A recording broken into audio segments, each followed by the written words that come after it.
Ta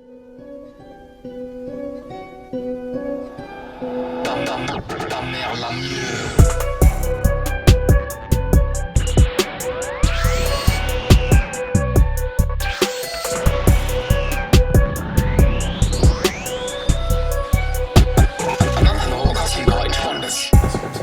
Mesdames et messieurs, Isabelle Châtaignier sera seule en scène pour introduire la deuxième partie de la soirée, mais elle a un texte pour vous.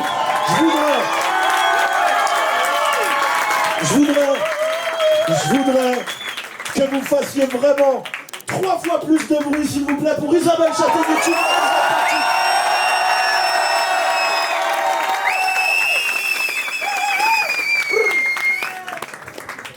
Alors, comme vous l'avez compris, moi je me suis fait larguer hier par un mec que j'avais jamais rencontré. Mais du coup, comme je suis pas rancunière ou peut-être un petit peu conne, je lui ai écrit une lettre de déclaration de compliment. Ed Scarpe, tout d'abord, c'est un vrai gentleman. Et c'était pas gagné vu qu'il vient de Seine-et-Marne. La Seine-et-Marne, pour ceux qui visualiseraient pas, vous devez être nombreux, on vous en voudra pas, c'est le département de tous les faits divers, hein, un centre de formation pour la pénitentiaire, mais dont le seul événement qui fasse pas trop tâche est d'avoir enfanté cet homme plein de panache. Oui, la seule date qui compte, c'est celle où il est né. Et celle d'aujourd'hui où il m'a friendzoné. Et pour ça, il faut dire merci à sa mère, si torride qu'elle fait fondre même la calotte glaciaire. Sa mère est un génie, sa mère est trop divine, sa mère est excitante comme de la caféine. Elle soigne tous les maux comme la pénicilline, même si elle s'injecte pas, elle reste mon héroïne.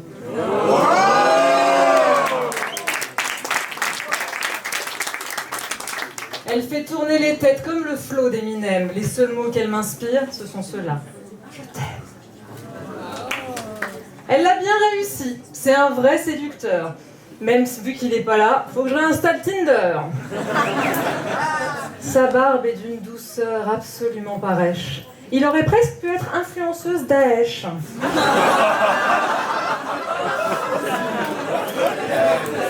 Comme Dupont de Ligonnès, j'espérais bien le choper, et ce gros bâtard, il s'est même pas pointé. Il a connu ma race lors du End of the Week, et depuis qu'ils sont vus, ils ont la trique. Sa présence sur scène a quelque chose de magique. Il n'est pas juste solaire, mais photovoltaïque. Son rap est trop puissant, ses paroles valent de l'or, ses rimes sont tellement riches, elles ont leur compte offshore. Une partie de son talent n'est même pas déclarée. Même Balkany a dit, ce mec-là, faut le taxer. Même quand il n'est pas là, il m'éblouit. Il m'a électrisé, j'ai fait un court-circuit. C'est le Baudelaire du 7-7, le Rimbaud de notre époque. Quand il veut bien se pointer, c'est un électrochoc.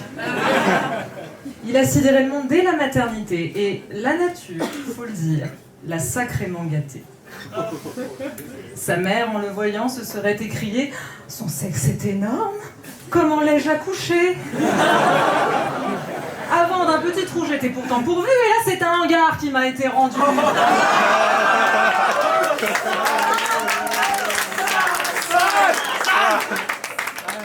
Cyrano, paraît-il, se serait exclamé « ce n'est plus un zob, il m'a volé mon nez !»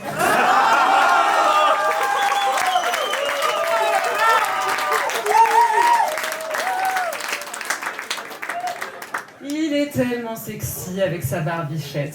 S'il était président, j'abandonnerais ma retraite. Il pourrait être élu bien plus jeune que Macron s'il n'avait pas de problème d'organisation. Pour lui, Greta Thunberg, elle reprendrait l'avion. Mère Teresa se mettrait dans toutes les positions. Car c'est pas un génie, c'est un Stradivarius. C'est peut-être même lui le vaccin du coronavirus. S'il avait été un personnage Saint Seiya, il serait chevalier d'or et Athéna à la fois. C'est pas juste un surhomme, c'est un super guerrier. Devant lui, même Freezer devrait s'agenouiller.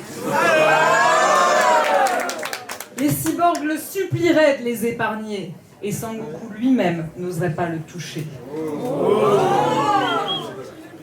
Il n'aurait pas l'idée de faire du mal à quelqu'un, même s'il m'a laissé sur la route comme un chien.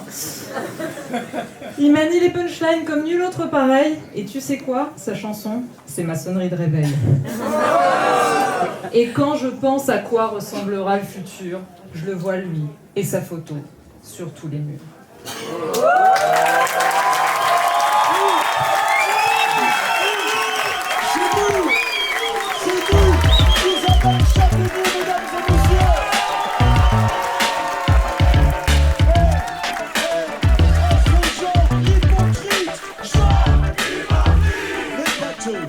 Mais pas que